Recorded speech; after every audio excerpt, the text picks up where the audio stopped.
Welcome back. Some of you might remember a few months ago when I first made my working on weaknesses or identifying my weaknesses video.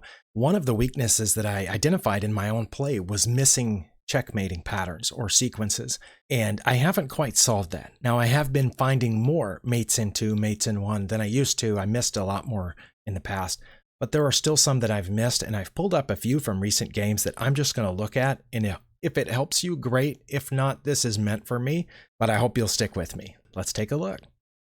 In this position, I didn't realize I was behind here. According to the evaluation, white actually has nearly a +3 advantage. I have just taken their c-pawn and my bishop is lined up with their king.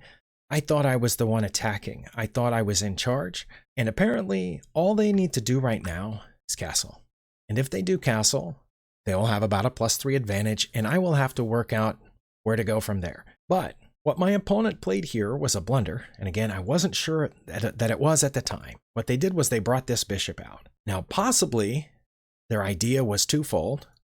For one, this bishop is attacking my queen, protected by their knight, and also it gets out of the way of this rook. So maybe they were thinking of castling here. I'm not sure. I know about danger levels. I know that if you check or attack somebody's piece that's worth more than the one that's being attacked, that they have to pay attention to that. And so what I did here was I ignored this threat on my queen, and I took this pawn, which is check. I had no idea that it had just switched from +3 to -41, is what Stockfish is saying here.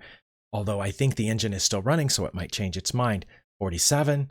I figured that they would either move out of check or possibly I thought they would bring this bishop back to block. Now, Stockfish's suggestions, which you can see just below me, say that the king's best move or white's best move here is king to d1. That would get them out of check.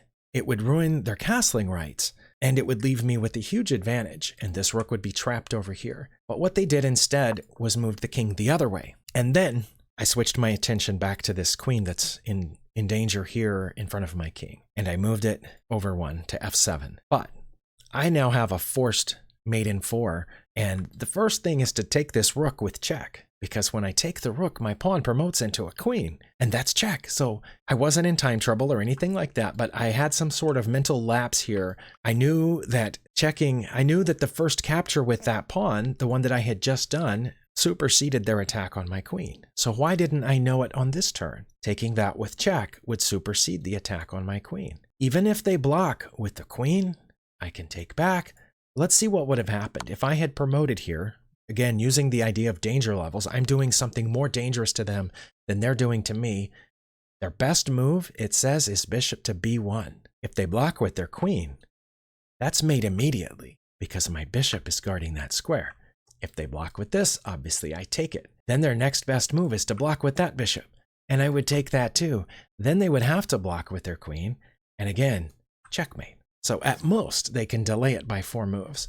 So I have to be able to see that. And backing up to what was actually played was I took this pawn, again, because I knew that check is more important than their attack on my queen. But why didn't I know that on the next turn? I got worried about my queen being here, and I moved it out of the way. And now look, +5. Game changed just like that. Let's take a look at a second example that I've pulled up. Okay, this is the second game that I've pulled out of recent games in which I missed a mating sequence. This one was even shorter. The last one I showed you, I ended up having a mate in 4, depending on what my opponent played. Here, I'm up, and I did win this game, but right here I could have won it much more quickly. Because instead of playing queen to g5, which is what Stockfish is suggesting, I don't know that I would have played that either, but that's what Stockfish is suggesting. H2 check is another suggestion, but what they played instead was bishop to b7. I think they were trying to line up something with this pawn down here that had already penetrated my defenses. The problem with that is that the king and the queen are on the same row here, the same rank, and I can check them. Now, good for me that I spotted this. I checked there with the intention of taking the queen after their king moves out of check. And their king should have moved back to g8. And if it had, I would have taken their queen on g7, and then their king would have taken back, and I would have gone up an exchange. I would have been up even more material than I am right now. Right now, I'm just up, I believe, a rook for a knight. But if I had done that, I would have been up another exchange, which basically would have been a full piece. But what my opponent did instead was move forward in front of the queen. You can already see from Stockfish's suggestions below me that it's mate in 2 now, but I did what I had intended to do. This is the whole reason I came there. But I'm not in time trouble. I can take a pause and look at checks. I have check here. I have a check here.